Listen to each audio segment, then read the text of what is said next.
안녕하세요. 오만사입니다. 저는 지금 50대 중반이고 친정어머니는 83세이십니다. 지금 이야기는 아주 오래전의 일입니다. 저희 엄마에게는 금쪽 같은 귀한 아들이 한 명 있습니다. 바로 제 아래 남동생이에요. 그리고 막내인 여동생이 있습니다. 제가 장녀인 셈이죠. 그래서 친정엄마는 집안의 사소한 일들도 저에게 많이 말씀을 하시곤 했습니다. 더군다나 그때 남동생이 이혼한 지 꽤 되었습니다. 사실 남동생이 이혼하게 된 사연도 꽤나 얽히고 설켜서 기가 막힙니다. 귀하게 키운 아들 부심이 강했던 저희 엄마와 중간 역할을 잘 못했던 남동생 때문에 이혼을 하게 된 거였어요. 엄마는 그때까지도 이혼을 했던 전 며느리를 아주 괘씸하게 생각하고 있었습니다. 올케가 남동생이랑 다투다가 며칠 동안 친정에 가버렸는데 그 일로 인해서 저희 친정엄마가 노여워하시고는 올케 친정어머니에게 전화를 해서 한 번 나간 며느리는 다시는 들일 수 없다고 하시는 바람에 올케의 친정엄마와 올케가 함께 와서 용서를 빌었는데도 싫다고 하셨어요. 그래서 올케의 친정엄마가 그 자리에서 올케를 데리고 가버렸습니다. 그 이후로 제 남동생은 계속 재혼하지도 않고 혼자 살고 있었습니다. 둘 사이에 자식도 없었기 때문에 재혼도 쉽게 할 수도 있었는데 하지 않더라고요. 아무튼 이 사연을 말하자면 길어서 생략하고 저희 친정엄마에 대한 얘기를 꺼낼까 합니다. 친정아버지께서 일찍 암으로 돌아가셔서 친정아버지의 고향집이 있던 뒷산에 모셨습니다. 친정아버지께서 살아생전에 미리 할아버지와 할머니 산소와 함께 미리 아버지 묘자리도 가며 형식으로 만들어 놓으셨기 때문에 당연히 그쪽으로 모셨어요. 그런데 세월이 지나다 보니 친정아버지 고향집도 팔고 논밭도 주위 친척분들한테 농사지라고 넘기면서 도시로 나와서 살다 보니 한 번씩 산소에 갈 때면 아주 먼 거리라서 불편했습니다.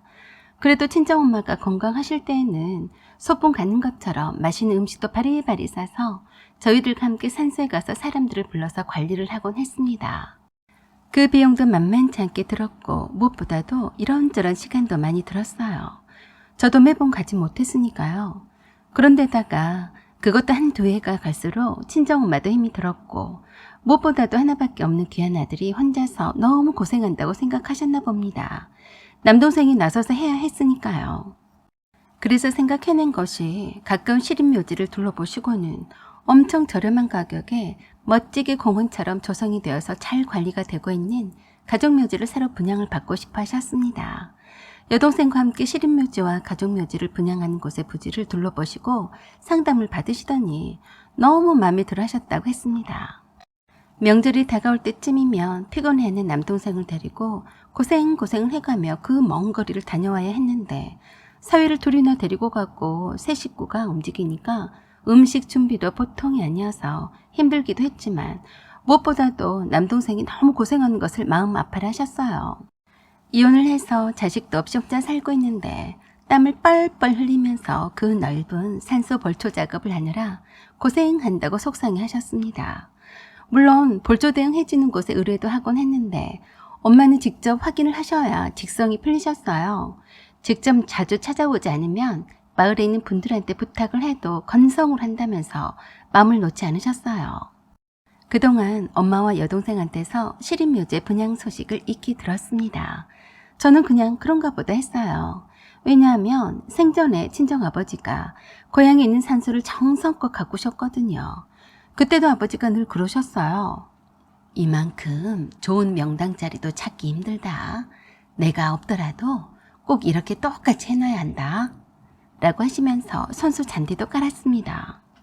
그래서 다른 곳으로 옮긴다는 것은 상상도 할 수 없는 일이었고 언뜻 봐도 대단한 집의 가문의 선생처럼 넓고 멋지게 친정아버지께서 가꾸셨던 곳이라서 남동생도 명절이 다가오면 늘상 내려가서 제초 작업도 하고 주변에 적용수 손질 작업도 하곤 했습니다. 어느 날 남동생이 저에게 전화를 해왔어요. 누나, 엄마가 누나한테 전화해서 분명히 선산을 옮기자는 말씀을 하실 거야. 내가 부탁하는데 절대 안 된다고 무조건 그래야 돼. 알았지? 내용을 들어보니 친정엄마가 선산이 멀어서 관리하기가 힘들다는 이유로 옮기고 싶어 한다는 말을 하셨다고 했습니다. 남동생은 돌아가신 친정아버지의 손때가 묻고 정성스럽게 가꾸시고 좋은 곳에 멋들어지게 잘 있는 곳을 왜 다른 곳으로 옮기냐며 안 될 말이라고 반대했는데 계속해서 고집을 피우신다고 했습니다. 그래서 저에게 말씀을 꺼내더라도 잘 말씀을 드려서 마음을 돌리게 하라고 하더라고요. 저도 물론 아니될 말이니 알아서 엄마가 말씀을 꺼내시면 잘 말씀을 드리겠다고 했었죠. 바로 그 주말에 동생과 함께 엄마가 시립묘지 가족묘지를 조성한다는 것을 둘러보자고 오셨습니다. 가끔씩 동생과 함께 친정엄마를 모시고 가볍게 나들이도 하고 근교 유명 맛집을 찾아서 식사도 하곤 했습니다. 그날도 시립묘지를 가볍게 둘러보고 근처에 있는 유명 떡갈비집으로 가서 점심을 맛있게 먹고 있었는데 드디어 말씀을 꺼내시더라고요. 지연아, 내 말 잘 들어라. 내가 이젠 갈 때가 다 된 것 같아서 하루하루가 몸이 다른 걸 느낀다. 그래서 말인데 내가 죽기 전에 꼭 해야 할 일이 있는 것 같다. 그때는 한참 젊으실 때였는데 오늘 내일을 기약할 수 없다는 말씀을 하셔서 황당했습니다. 네 동생 말이다. 저렇게 혼자서 자식도 없이 사는 것이 불쌍하지 않니? 엄마, 무슨 말이야? 아직도 건강하고 정정하신데 그런 말 하지 마요. 아니다. 내가 네 동생 때문에 마음 편히 저 세상에 못 간다. 내가 간 뒤에 네 동생이 고생할 것을 생각하면 한시가 급하다. 그래서 말이니까 네가 내 소원 좀 들어줘야겠다. 그러자 옆에서 듣고 있던 제 여동생이 엄마한테 그러더라고요. 엄마, 또 그 소리 하려고 그러죠? 내가 언니한테 말하지 말라고 했잖아요. 엄마는 아랑곳하지 않고 제게 말씀을 하셨습니다. 저 시립묘지 말인데 지금 선착순 분양 중인데 말이다. 얼마 비싸지도 않더라. 말을 들어보니까 인기가 많아서 금방 분양이 끝날 것 같으니까 그래. 네 동생은 죽어도 싫다고 하는데 어떡하니? 네가 내 대신에 분양을 받아다오. 너도 딸 자식이니까 그 정도는 쓸 수 있는 것 아니냐? 막내는 지금 어렵잖니. 그래서 막내도 돈이 없다고 하니까 네가 분양도 받고 이장비 비용이랑 나서서 대주면 좋겠는데. 저는 깜짝 놀랐습니다. 이장 비용에 가족묘지 분양비까지 대라니요. 한두 푼이 아닐 텐데 조금 섭하더라고요. 엄마, 그게 돈이 얼만데 나한테 그 비용을 다 대라고 해. 그리고 멀쩡한 선산을 함부로 건드려도 되는 거예요? 아니, 그러면 어떡하냐? 내가 하루가 다르게 언제 갈지도 모르는데 난 죽기 전에 그것 하나만 해놓고 가면 여한이 없다. 엄마, 순전히 지석이가 나중에 엄마 없이 혼자서 벌초하고 제초 작업하고 관리하느라 돈 퍼쓰고 고생할 것이 걱정이 되어서 그러시는 거는 알겠는데요. 다 그렇게 하고들 살아요. 그렇게 고생을 하면서 부모님을 기리고 잊고 살다가 생각도 한 번씩 하는 거죠.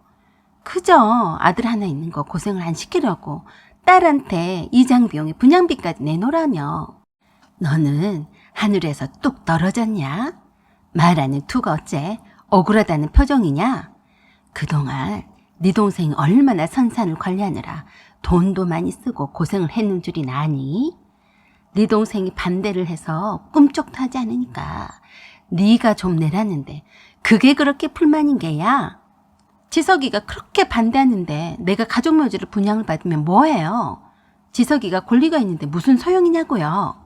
친정엄마는 답답하다는 듯이 물 한 잔을 벌컥벌컥 들이키시고는 말씀 이어가셨어요. 그러니까 하는 말이 아니냐? 막상 분양을 받아놓고 내가 밀어붙이면 지석이도 별 수 없지 않겠니? 좌우지간 엄마의 마지막 소원이니까 네가 들어주면 좋겠다. 그래서 할 수 없이 그동안 친정엄마한테 말하지 못했던 사실을 말씀을 드렸습니다. 엄마, 죄송해요. 실은 내가 빚이 좀 많아요. 엄마가 들으시면 걱정하실까 봐서 말씀을 드리지 않았었는데 지금 상황에선 자칫하다간 파산까지 할 수도 있어요. 매야? 뭔 일로 빚을 졌니? 지수 아빠랑 함께 동업했다는 조사장이라고 엄마도 들어보셨죠? 그 사람이 회사 돈을 쥐고 지금 한 달째 연락이 없어서 난리도 아니에요.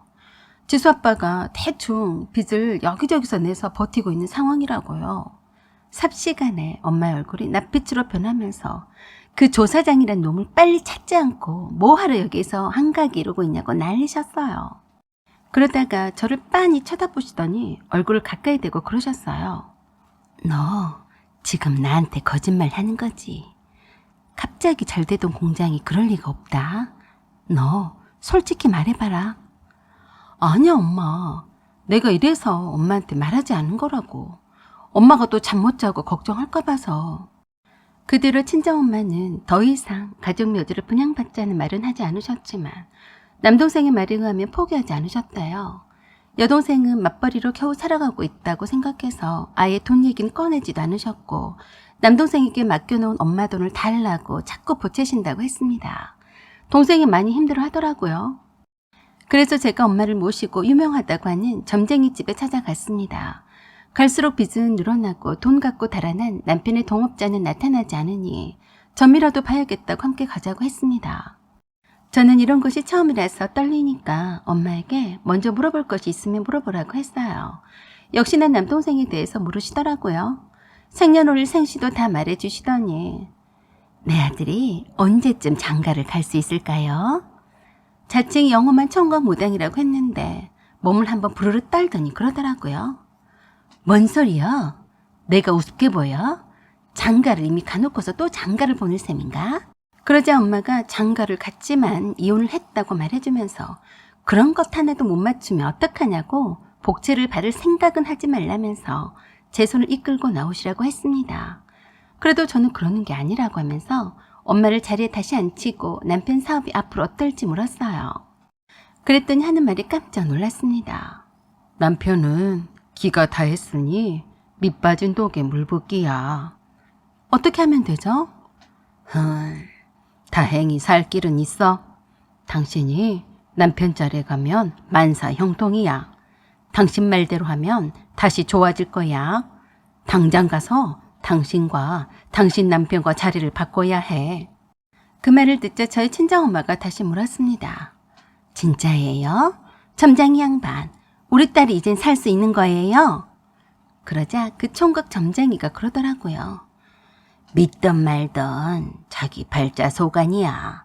딸인 것 같은데 이렇게 기가 하늘로 솟은 사람은 처음 봤어.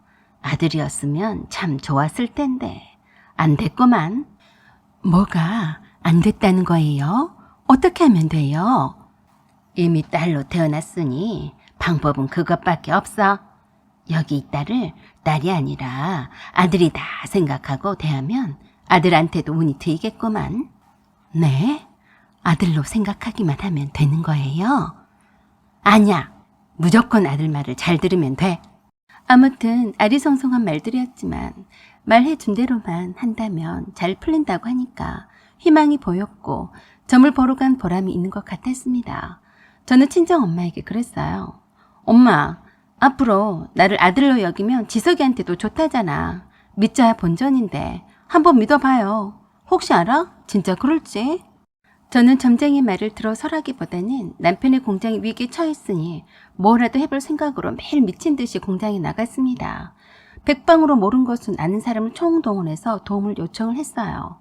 급기야는 도망간 동업자의 자녀들을 회사에 쫓아가서 별 진상짓을 다 부렸더니 쪽이 팔릴 대로 팔린 그 집 자식들이 알아서 해결해 주더라고요. 그 동업자의 잘 살고 있는 아들과 딸들의 회사를 한 번씩 털고 다녔고 심지어는 며느리가 다니던 회사까지 가서 도의적으로 돈을 갚으라고 했고 한 통 속으로 몰아넣었더니 효과가 있었어요.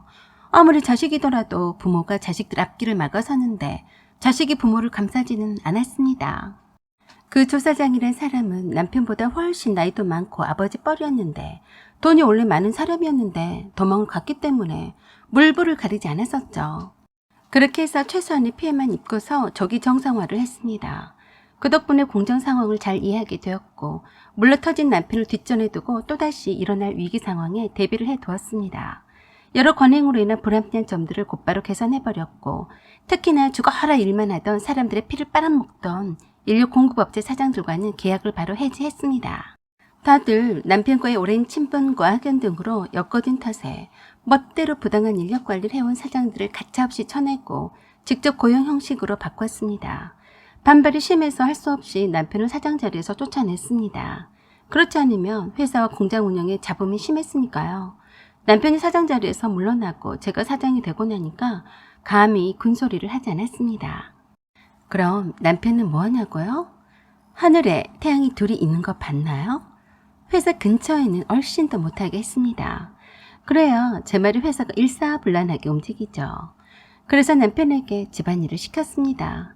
죽어가던 회사를 기사회생을 시켰더니 고마워 죽더라고요.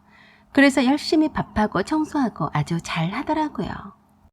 그 사이에 저희 친정엄마도 점장이가 했던 말처럼 제가 회사 운영을 잘하고 있자 아들 같은 딸이라며 자랑했습니다. 그러던 어느 날 제가 남동생과 친정엄마가 함께 살던 집에서 가까운 곳에 있는 한 아파트로 모시고 갔습니다. 여기가 누가 사는 곳인데 그러냐고 해도 들어가 보면 아시니까 가보자고 했어요. 10살쯤에 멈춰서서 배를 누르고 제가 말했습니다. 옳게 엄마 모시고 왔어. 그러자 남동생이 편한 옷차림으로 문을 열었습니다. 엄마, 누나, 어서 오세요. 친정엄마가 그러는 남동생을 보고 깜짝 놀랐습니다. 네가 왜 거기서 나와? 그와 동시에 뒤에서 6살과 4살짜리 애들이 아빠, 누구야? 저 할머니? 그리고 저를 본 애들이 그랬습니다. 아, 고모다, 고모! 어리둥절해 하며 말문이 막힌 친정엄마에게 남동생이 그랬습니다. 엄마, 죄송해요. 여기가 제 집이에요. 들어오세요. 여기 애들은 엄마 손주들이고요. 그래서 제가 남동생이 집에 들어가기 전에 말씀을 드렸습니다. 엄마, 그동안 지석이가 이혼한 줄 알았지? 사실은 엄마한테는 속였어. 엄마가 며느리를 싫어하니까 이렇게 하자고 했어. 이젠 시간도 흘렀으니까 엄마도 며느리를 받아들이세요. 점장이 말 들었죠? 나를 아들로 생각하고 말 잘 들으라고. 친정엄마는 놀라면서도 고개를 끄덕거리셨어요. 오히려 감격하시면서 눈물을 쏟으셨습니다. 그럼 옛날 일인데 내가 미쳤니? 그러자 남동생이 친정엄마를 거실로 모시면서 올케를 서게 했습니다. 엄마, 못난 저희들이 그동안 불효를 저지른 건 용서하시고 손주를 둘씩이나 키우고 있는 엄마 며느리를 이쁘게 봐주세요. 그리고 둘이 함께 큰 절을 올렸는데 올케의 두 손을 잡고 고맙다고 하셨습니다. 거기에는 이미 동생네 식구들도 와서 잔치상을 차리고 있었어요. 친정엄마는 너무 감격을 하셨는지 밥도 넘어가지도 않고 잘 살고 있는 남동생네 집을 이곳저곳을 둘러보시고 손자들을 안아보셨습니다. 그리고는 저에게 와서 큰 절을 하시더라고요. 엄마, 왜 그래요? 손주들이 다 보고 있는데. 네가 내 상자 아니다 라고 생각하고 오늘부터는 내가 고집 안 피우고 네 말만 들을란다. 내가 그때도 그렇게 네 말만 잘 들었어도 이렇게까지 손주들이 있는 줄도 모르고 네 동생이 이혼하고 혼자 산다고 가슴 아파하지 않았을 것 아니냐. 내가 죄인이다. 엄마, 제가 죄송해요. 이렇게 해야 서로 편할 것 같았어요. 용서해 주세요. 그때는 서로가 힘들었을 때였습니다. 대쪽 같은 아들 부심이 우리 친정엄마는 아들 내외랑 함께 살면서도 올케가 남동생에게 소홀히 하는 것을 두고 보진 않으셨으니까요. 부부싸움을 하고 처음으로 친정집으로 갔다가 왔어도 못 이긴 척하고 받아줬어야 하는 건데 아들의 자존심을 상하겠다는 이유로 며느리로 받아들일 수 없다니까 어쩔 수 없이 제가 제안을 했던 겁니다. 나중에 친정엄마의 원망은 제가 다 받겠다고 했었죠. 시간이 다 해결해 주는지 친정엄마도 예전처럼 하지는 않으셨어요. 오히려 속이고서라도 아들과 함께 살아준 며느리에게 무척 고마워하셨습니다. 그리고 저에게도 엄마가 그러셨어요. 너는 10아들이 부럽지 않은 자랑스런 내 딸이야. 그 뒤부터는 아들밖에 모르던 우리 엄마가 딸 부심에 젖어 사십니다. 어딜 가나 제 자랑을 하시네요. 제 남동생에게도 우리 집의 장녀인 저에게 말 한마디도 허투루 못하게 하십니다. 그렇게 아들밖에 모르시더니 이젠 딸밖에 모르시는 것 같습니다. 그러는 우리 엄마가 정말 귀여우십니다. 사연은 여기까지입니다. 구독과 좋아요 그리고 알림 설정 부탁드려요. 여러분의 경험을 댓글로 달아주세요. 감사합니다.